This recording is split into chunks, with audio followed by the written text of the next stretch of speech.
Պարոն Մանուկյան, խնդրեմ։ Պարոն Հասանով, նախ վարման կարգով խմբակցության անունով չեն հայտարարում, դրա համար պատգամավորներ իրավունք ունեն վարման կարգով իրենց խոսքը փոխանցել, դրա համար չեք կարող սահմանափակել։ Ասեցի, որ պարոն Մանուկյան, ձեզ վարման կարգով թույլատվություն։ Խնդրեմ։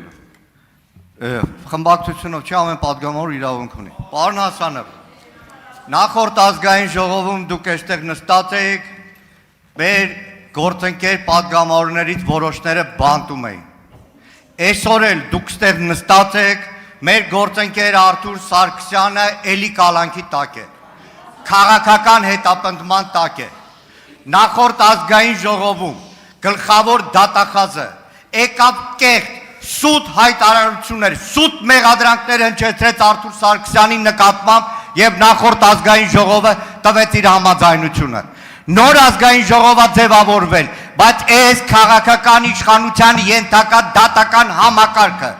խախտելով սահմանադրությունը, սահմանադրական դատարանի որոշումը, մի քանի օր առաջ թույլ չտվեց, որ Արթուր Սարգսյան այսօրվա նիստին մասնակցի, ոչ լեգիտիմացնելով հերթական անգամ այս խորհրդարանի աշխատանքը։ Սահմանափակել, պարոն Մանուկյան։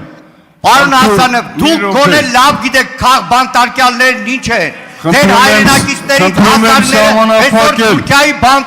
Անջատել Մանուկյանի բանը։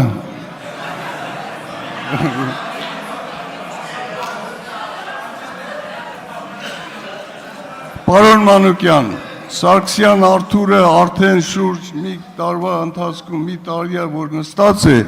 դա կորոշի դատարանը, թե նրան ինչ պատիժ, ինչ կալանք եւ այլն։ Այստեղ որոշվելու ոչ մի հարց չկա։ Մի րոպե, դուք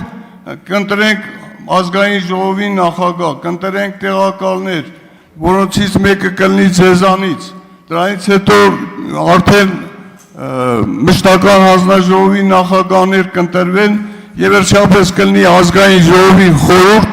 դուք կմասնակցեք ազգային ժողովում եւ այդ խորհրդի միջոցով կլուծեք ձեր բոլոր հարցերը։ Վերջացրեք, հաջորդ ովքեր են ցանկանում։